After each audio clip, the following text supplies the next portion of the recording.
sometimes I forget I don't fight for a year, because you're going training with these guys at the gym, and just training for me is, like I said, like I was just talking to you guys about getting paid to fight. It's like I'm getting paid to train. I love training, and I believe that my fighting comes from hours of beating the crap out of me, and in the sense of being smart. But I believe in sacrifice. I don't believe I retain the glory without paying anything. I believe in the process that God creating a man and said, oh, I'm gonna do everything through blood, you know. So the process of that is like something has to bleed to give life, you know, like that's the only thing I can see to overcoming it and becoming anything. You know, my son, he wants to be a ball player, and I say, you gotta pitch that thing. You know, I don't want to be a pitcher, I want to be a catcher. I say, it doesn't matter. You have to learn to be a pitcher to be a good catcher. So it's like the process of training, it's winning. The more you train, the more you learn, the more you see things, the better it is. When you arrive in that time, we call it the prime time, it's natural for you. So that's how I see it. It's like almost 20 years, you know, in this game. What have you learned? We hear people as they get older, they say, well, I had to change this about training. I had to do this differently. I had to approach it. So what have you learned over 20 years that you're doing differently now? I'm learning, like God gave me 2 ears, you know, 2 eyes and 1 mouth. So that's mean zip, listen, and watch. You know, we become what we see and what we hear. You know, we as a human beings, we gotta be careful what type of people are talking to us. You know, who's the people that leading you to a place? Who's your leaders? You know, who you watching? How you look yourself in the moment and where you want to be. Like, you know, I have a wonderful wife, and she taught me something very important. You know, she taught me to have goals. Okay, and how you want to see yourself 5 years from now. You know, how you see yourself 10 years from now. And like only 3%, I think it's only 3% of the population of the whole world makes plans. Because people just living by, okay, I make 5 grand, you know, and at the end of the day, like, oh, how much I have, you know, like people are kind of lost, I think, in the way of investment. And like what I'm learning in investment is like, every day you have a choice, you know, how you invest in your future. Like, it's everything about thought, you know, like it's funny, like how you perceive the world. Like I was talking to myself, we have our inner voice. We talk to ourselves every day, you know, like we're an athlete, I'm an entertainer, so it's hard to know what Vitor is, you know. I'm a father, I'm a husband, I'm a son, people look up to me. So how I have to devote myself and creating an ethic that can flows in all these channels of life. So my game is like how I see the future. You know, in the past, I only go there to bring good things. I don't try to be there in the past and crying about it, you know, I should have, no, all that is gone. It's like, okay, what I learned from that thing. So now I bring it to the present. So now the present is the moment that I grinding, process of grinding. But I have to have a vision where I want to be it. And we have this space of time, you know, like today I was talking to my son, you know, and I was reading a devotion for him last night, and we are reading, and he wants to know what's the second day, the third. Oh, what's your birthday, Dad? I want to go to your birthday. And I said, no, forget about my birthday. I wanted to focus on now. So I think we have these problems that we always kind of, oh, it's coming. No, you just got to enjoy the process. I think that's life. You mentioned your birthday, turning 38 years old in the middle of training camp. Does that do anything to your mind? I mean, you starting out as a teenager, do you go, gosh, 38 years old, I'm getting old for this sport, or how do you feel? I think I'm getting younger, actually. The vision is like, it's a privilege, you know, like the more time I see coming, that's give me more. The more time I see I'm having more time, that's me, I'm having more experience. So when I step into the mat and I see all these young guys, you know, and I say I'm ahead of them. They don't warm up properly, you know. They think, because when you're youth, you just think, you don't think that, like I said, you only 3% prepare themselves for the future. You know, the rest just go with the flow. But when the problem with age was funny, because I heard his story. So this story is it's very, very, very simple. These people, they live in away from the. They never had a contact with humans. These guys, they're Indian, and they used to communicate with the other people. They have to run 40 miles. So these people, they only know that, you know, they run 40 miles. So as they growing up, you know, when men came and start studying these guys, they see that the older they get, the faster they get. Because the realistic what shows, like, you know, they believe the more they do that way 40 miles, you know, going back. So the more they do, the better they get. So these young guys, 20 years old, the guys when they hit their 40s, where they are very fast. So these guys was like, man, we have to study these people. And what it was, they come up to what they believe. And what you believe, that's what's going to ruin your life. What's going to take you where your beliefs are very important. So I believe that I'm doing the best of my ability for right now to achieve what is in front of me right now. And I'm not concerned what people said, because what's true for some people, not true for me. Because what it is about belief. And if you believe, you can move mountains. And that's when Jesus said about you can move mountains, that's mean like, no, I'm not going to get a mountain. Like, I can go through that mountain. I can pass through the mountain, you know, because moving a mountain, you know, it's almost like a fairy tale. But what it is, like, what about instead of God said, oh, moving a mountain, what that means? My belief that I can go through that mountain, you know, go through that. So, and that's how I see challenging, that's how I see the next steps of my life, the future, you know. I'm very, very happy where I am, and I'm blessed, man. You talked about being careful, like what you listen to, and you talked about people having doubters. Has it been tough for you at all to hear any of the doubt or the criticism? I mean, you've given your whole life to this sport. You've been popular in front of the spotlight for so long. Has it been hard for you at all to hear some of those doubts that are in the background? No, actually, that's what I say. The more you doubt, the more I prove you wrong. I think what it is, like, I look at the life of Michael Jordan, you know, Ronaldo, the Phenom. You know, I look at these guys and I see that when they doubt these guys is where they grow. So what it is, doubt is like people, what they doubt is what they fear about their lives. And the reason that I think we live in a world that is, people don't have hope anymore, is because doubt is much easier, you know, like it's who you listen to, you know. So doesn't mean doesn't work for you, that's gonna be for my life. So what I teach my son right now, me and my wife, is said, never let, I always say, don't let nobody say you can't just because they can't. And that's humanity. Humanity, we live in the world system that people, if I cannot make it, I'm gonna make you feel you cannot make it as well. So that's humanity. So we have this disease, and I'm getting master on ripping. Like I always said, I look like my life is like a garden.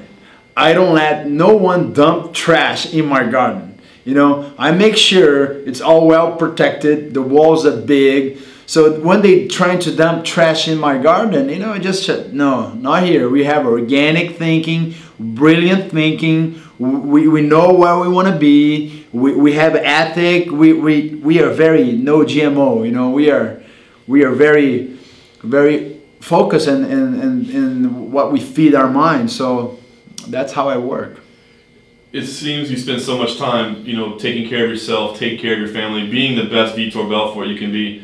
How much time do you spend thinking about Chris Weidman? Actually, almost 0%. Because what it is about preparation of our Vitor Belfort, the best Vitor got to be there. We study him.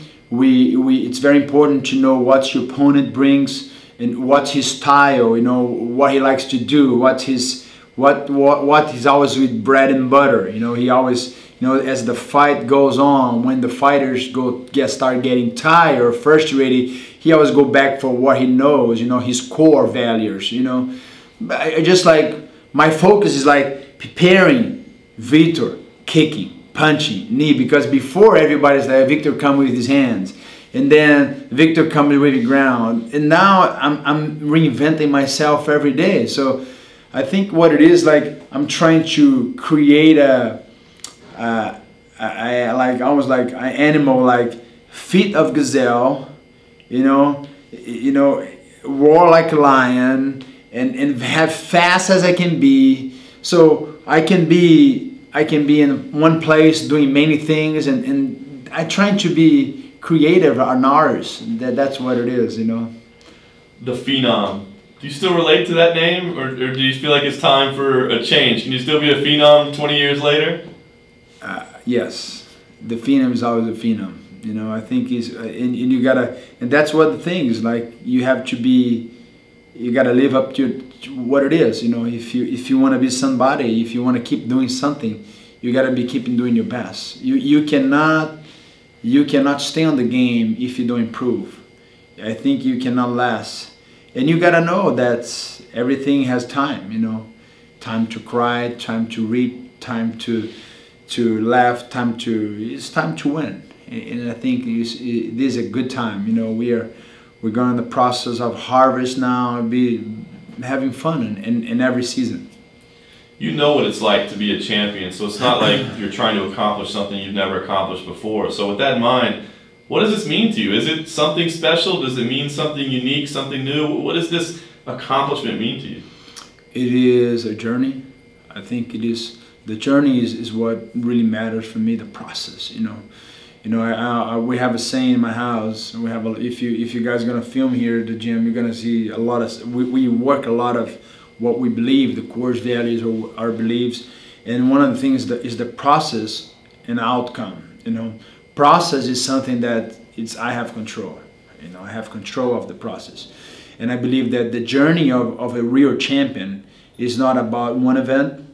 It's because, like my wife's telling me all the time, the most important fight, the most important achievement is what's next. Because when you achieve that thing, it became history, and people talk about it, people criticize you about it, but it became history. So you gotta be focused on in the process, and you gotta understand that the process is living day by day, time by time, going through the process. Don't try to escape. It's gonna get pain. You're gonna bleed. You're gonna get, people gonna try to discourage you, but you focus on the process. You bring your values, you bring your people. It's like we have a mission. So when you achieve the glory, it's almost like it's something that's not new, but something that we share. And I know who gave me the glory. I know it's God's glory. I know that belongs to Him. So I have to make sure I stand on my ground. And I share that because actually we have a lot of people that work in my house. I have my wife, my kids, my trainers, my friends, sponsors, fans, all over the world. So people, the key is to share your glory and understand that glory belongs to God, and you just continue to live your life, and hopefully that I can contagion people to don't give up, to live their dreams. You've always been very thankful for Henry Hooft. You've praised him a lot, and the Black Zillions team. What is it about Henry? What is it about the Black Zillions that you love so much and that's helping you right now? Because Henry is a type of unique person. We call him black and white. My wife and I, we're talking about, you need people like that. When you're doing a job like I do. You need people to tell you the truth and not trying to massage you and anything, Sometimes he's too white and he's too black, but he's good. We always know what it is. So I need people like him in my life, and I'm glad to have people like him in my life, and great friends, great partners, because you gotta understand that you cannot be a group, you gotta be a team. You know, I want to be there helping improving everyone. You know, when I look into Rashad and I talk to him today in the gym and I say, Rashad, it's important. You know, I need you around. You know, I know you're coming from an injury, but no, I'm coming. You know, it's like you need to understand that people matters for you, and doesn't matter positions, ranks, and all that. I treat everybody presidential. And I think that's how you should treat people, and people should treat you the same way. You know, we equal.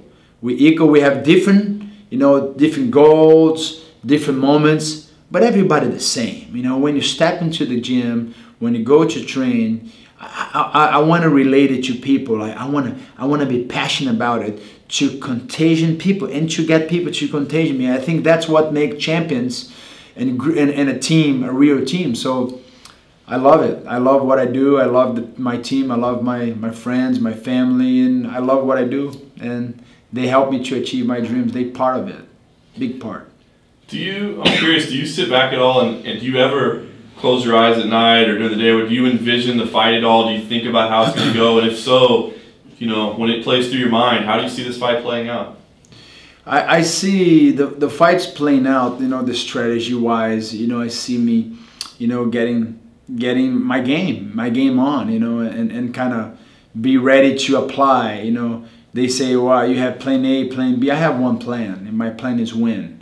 It's like almost like if you start getting too much like, oh, I have plan A, plan B, it's not like I'm a magician. I'm a fighter. I go there to win. So we have head kicks, front kicks, right arm set, hooks, combination, 3 combos, 4 combos, 6 combos, ground game. We got everything, and just to go when I play out it, I'm always in the win position. My wife, they put some art in my house. Every time I go, I have my spinning. They create like some character, like on the head, on the body of I think is Luke Rockhold. We have the head of Chris Weidman. On the body of other, we have the head of Chris Weidman. It's always the next, and it becomes him. But for me, it's almost like it's winning. It's like my arm race, I'm winning every round and every second of the fight. Enjoy, enjoy the pain. If you don't like pain, you're in the wrong sport. That's what I mean. Like sometimes I ask myself, I'm an entertainer or I'm a fighter, or I'm an athlete. So it's 3 different things. You gotta understand. You have to be an entertainer, you gotta be an athlete, and you have to be a fighter. But the most important of these 3 things is which one? I'd say fighter. Yeah, the fighter. So, and then I go back to life. I'm talking right now, and we have people and lawyers watching me, doctors or some kid, and he say, I don't know, but everyone is a fighter. You have to fight for your family. You have to fight to live your dreams. You gotta fight to live your morals and your principles in the midst of this grace world. Like sometimes the righteousness. Oh, I'm looking for my righteousness. I think I deserve this. Racist. No, because I'm black, I'm white. I don't have colors. Sometimes you gotta just understand. We don't have colors. We are all the same. But people are fighting for their rights. But in the end of the day, we are fighters. But on that cage that you see on the back right now, you gotta be a fighter before an athlete and before the entertainer. So that's how I gotta remind myself, I'm a fighter who end up entertaining people, who end up motivating people, who end up, being an athlete because I have to be an athlete. But the most important thing I cannot forget, I'm a fighter, fighting to win. So well said. You talked about having the 5-year plan, the 10-year plan. I'm sure that involves family and personal life and all those things, but I'll just ask you, fighting. How long does fighting fit in? Is it in that 5-year plan? Is it in that 10-year plan? How long can you keep being a fighter? I had a talk with my wife, and I kind of make a plan in my mind. You gotta have a plan. If you don't have a plan in life, you're gonna fail. You know, I said, when I hit my 40, when I hit my 40, I sit down, we pray, but I'm looking like I'm so good. I feel like in my prime. Like, who knows? I make my goal. I have to make goals, and every 10 years in life, they say the world change. Climate change, the economy change. Every 10 years period, big crash comes or something comes in the economy. So when I hit 40, I sit down, and then maybe I say, okay, now we go to 50. Who knows? I'm gonna be able to stretch to 60. Who knows? The UFC gonna start making UFC masters. These guys come from, who knows? Like, you never know. I'm ready. I'm in my prime. I pray God. I say, God, give me the strength until I have the will to train and be prepared, being a fighter. If I have that flame, becoming a fighter, because I don't want to be entertainer. If I need to be entertainer, I go do all the things, movies, actors, or whatever, WWE. The number one priority in this sport, MMA, you gotta be a fighter first. If you feel like you cannot achieve that thing is not in your heart, it's just like you want to go there to perform, and that's the wrong sport to be around. So my wife would tell me, say, it's time for you just to hang your gloves, So I have the right person to tell me the truth when I need to hear. So she'll be the first for sure. Last question I have for you. What's one thing that you wish people knew about you? One thing that you think people misunderstand about you, don't know about you, have the wrong idea about you. If there's one thing that you want every MMA fan to know about Vitor Belfort, what would it be? I think I have a couple, not just one. I think first, I'm a human. We all the same. I think we all make mistakes. We all end up, in a point of a life, let's say, oh, what's going on, And what I realize is, like, everything starts on you. For me to love you, I gotta love me first. For me to forgive you, I gotta to forgive me first. I believe we're going through a season of life. There are people trying to be God, and judge people, and kind of discriminate people. What I like to know about me is just like, I'm a human, I have mistakes. Even though I'm a Christian, I make mistakes, I'm not perfect, I'm not God. I'm searching and working hard to have a better life. It's a hard thing to forgive. And if I can share one thing with you guys, is like, when I end up one time, just challenging my faith, say what I believe. I'm a Christian, okay, I've been living as a Christian, and I start making some things in my life, some change, and look to my wife, and I did a hard question to my wife one time. I say, what I think I should change in my life, what do you think I should change? Because when you ask that question in a private to someone that can kind of challenge you and tell you the truth. So I started making these questions, and one time I got challenged to forgive. I didn't know what forgiveness is. I didn't know what it really was, and I had a missing sister, and all the case was my sister was like, she was murdered, after a sequence of a kidnapping, and in my mind I have this gang that they used to do kidnapping in Brazil. And I remember my spiritual father came to me and said, Vitor, I see in you something that you've been hold on to. You have to release that to start being a fighter. If you want to be that fighter. And my wife and him was talking to me. I cannot function becoming, I was just my first baby was there. I was just married, my sister got kidnapped 2 months later. What was kind of the situation, everything was a tragedy. So I was just in that small, they put me on that place and say, okay, they challenged me. They say, you're gonna have to make a decision how you want to carry your life, because You ever thought about you can live your whole life and you guys would never had a clue where your sister is, how she is? And you ever asked that question to you? And I was kind of shocked, and I said, no. And I said, you better ask your question, because that question is going to dictate your future. You have a young son, you have a wonderful wife, you want to have a healthy marriage, you want to have a healthy life, and you want to live by your faith. So he challenged me to say, you're going to learn to leave that behind, and you got to resolve that problem. And I remember I made a contract with God. I signed in my Bible that from that day on, I would live a life with hope, with knowing that my problem was solved, even though in the natural it wasn't solved. So what it was, one day I got challenged and I went to my room. And then I went to this room and God challenged me with forgiveness. And he started saying, you want me to forgive you? But for me to forgive you, you got to forgive people that hurt you. And I started going back to, it was kind of a very crazy moment. So that's what I want to share. So on that moment on, I was forgiving everyone that hurt me, friends, little things. And I was going to the big things and end up say, okay, it's done. And he said, no, it's not done. It was an inner voice, so it's not done. You got to forgive the ones they did something to you. They took your sister. They were evil to you. And it was a hard process for me to forgive these people. But in my mind, I play out it and I did.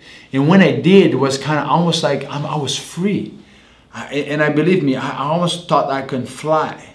I became a new person, and I experienced that forgiveness is something that if you work hard, just like a weight, you only get muscles if you go to the gym. You only achieve forgiveness if you work through forgiveness. And you got to forgive yourself. And that's hard. That's why I think we're living in a very unfunctional world, because people are doing a lot of drinking, a lot of drugs, because they cannot forgive what they do wrong. And they end up finding that excuse to keep doing wrong. So what I discovered, that everything that I want to happen to me, to people to give me, I got to give to myself first. So you got to love you got to forgive you got to have mercy on you, so that way you can give that. And that's what Jesus said, love yourself like you love, first love yourself, and then you can be able to love others like you love yourself. So, and put God first. And doesn't matter if you're right or wrong, just surrender yourself and say, God, here I am, willing to change. Be ready to change. That's it.